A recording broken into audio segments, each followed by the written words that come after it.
Next आ रहा है आपका इलेक्ट्रिक कंप्लेंट नंबर। आपका घर का इलेक्ट्रिसिटी कभी कट हो गया या नहीं है, या आपका कुछ भी प्रॉब्लम है इलेक्ट्रिसिटी, तो आप कंप्लेंट नंबर पता होना चाहिए। कंप्लेंट करके अपना कंप्लेंट नंबर लॉन्च कर सकते हो, ठीक है। म्यूनिसिपल कॉर्पोरेट कॉन्टैक्ट नंबर, नगर निगम का जो नंबर होता है वो भी पता होना चाहिए।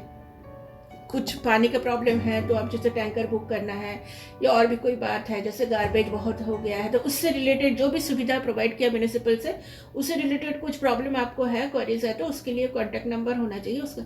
दूसरा हॉस्पिटल नर्सिंग होम का नंबर, कोई इमरजेंसी आ गया तो हॉस्पिटल का नंबर होना चाहिए आपके पास।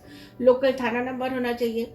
कोई थाना से रिलेटेड कोई आपके पास कोई प्रॉब्लम हो गया जहाँ पे आपको लग रहा है कि हमें एफ करना है या थाना में हमको कंप्लेन करना है, तो उसके लिए थाना नंबर, लोकल जहाँ से आप बिलोंग कर रहे हो, जिस एरिया में रह रहे हो, उस लोकल एरिया का थाना का नंबर आपको पता होना चाहिए। दूसरा important work you have to do, ठीक है, जो मंथली जो कभी कभी स्किप हो जाता है, जिसके लिए हमको परेशानी का सामना करना पड़ता है। जैसे इतना बिजी शेड्यूल हमने बोला ना, बिजी शेड्यूल होने से क्या होता है ना कि लोग भूल जाते हैं। जैसे बिल पेमेंट अलग से, इलेक्ट्रिसिटी कट हो गया, अरे क्यों कट हो गया ये वो, तो हम अरे हम सर्च करते कि हमने बिल पेमेंट किया था क्या, तो इसलिए हमने मंथली बिल पेमेंट जो मंथली है वो बताएं। बिल पेमेंट में है मंथली में क्या क्या आ रहा है, इलेक्ट्रिसिटी बिल है, मोबाइल या लैंडलाइन बिल पेमेंट है, गैस बुकिंग है। जैसे आपका कोई ट्रैवल प्लानिंग हो रहा है, अब इतना बिजी है भूल ही गए, आपके जैसे घर में आपके वाइफ हो या घर में कोई हो, कोई टिकट बुक हो गई कि अरे मैं एकदम भूल गई या भूल गया, तो ये सब कुछ जो है ना आपका प्लानिंग जो है ना माइंड में एकदम रहना चाहिए। इस तरीके का टिप्स आपके रहने से दिमाग में, अरे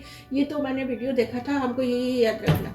तो फ्लाइट का टिकट है, रेलवे टिकट बुकिंग है, क्या यदि जो भी है इससे रिलेटेड वो सब आपको करना है, ठीक है। फिर सर्टिफिकेट रिलेटेड इन्वेस्टमेंट, जो भी इन्वेस्टमेंट आप करते हो वो भी आपको पता है कि गवर्नमेंट के रूल के हिसाब से हमको कुछ सर्टिफिकेट्स देना होता है, जिसमें सीनियर सिटीजन होता है, मतलब बिलो 60 और 60 अबव, उसमें 15G 15H दो फॉर्म है, तो ठीक है।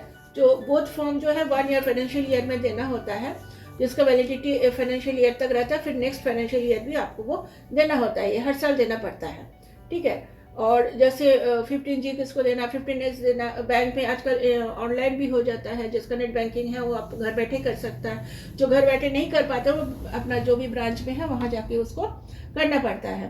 फाइनेंशियल ईयर जैसे 1 अप्रैल को दिया तो 1 अप्रैल 27 मई तक वो वैलिड रहेगा। फिर नेक्स्ट 2027 में फिर आपको 23 में फिर आपको जो है 1 अप्रैल को वो जमा देना पड़ेगा।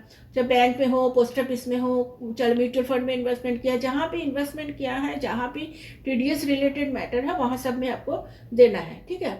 नेक्स्ट आ रहा है आपका ITR फाइल।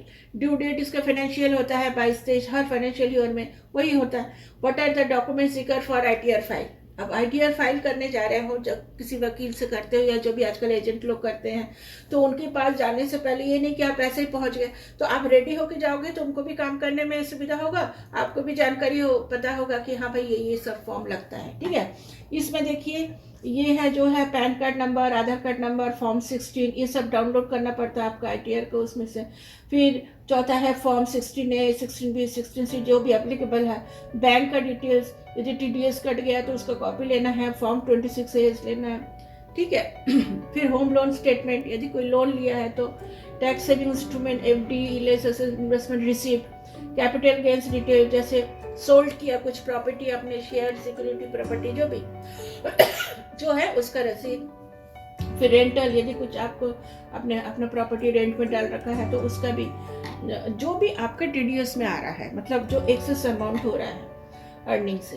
फिर फॉरेन इनकम, उसका भी डॉक्यूमेंट। इस तरीके से ये जो स्लाइड रहेगा ना, ये आपके पास रहने से ये सब आपको जानकारी में रहेगा, जो आपको बहुत ज़्यादा हेल्प होगा मेरे ख्याल से। डिविडेंड इनकम, ये सब डॉक्यूमेंट्स आपको रेडी रखना है। जो भी बोलेगा भाई ये है, तुरंत आपका काम, नहीं तो फिर आप बार बार आओगे जाओगे ये सब, तो ये रेडी डॉक्यूमेंट है प्रॉपर जो ITR फाइल में लगेगा, ठीक है। नेक्स्ट जो है आपका इन्वेस्ट रिलेटेड है।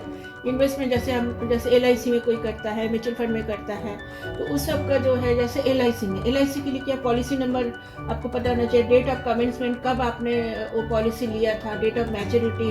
फिर नॉमिनी बहुत, हर चीज़ में नॉमिनी को आप देखिएगा कि नॉमिनी डिक्लेयर है कि नहीं, कि आज की डेट में किसी का भी कोई भरोसा नहीं हो, नॉमिनी नहीं हो तो ना बहुत हैरस हो जाते हैं। जो भी भाई बंधु जितना भी आपका परिचय हो, जब आपको ज़रूरत पड़ता है तो आपको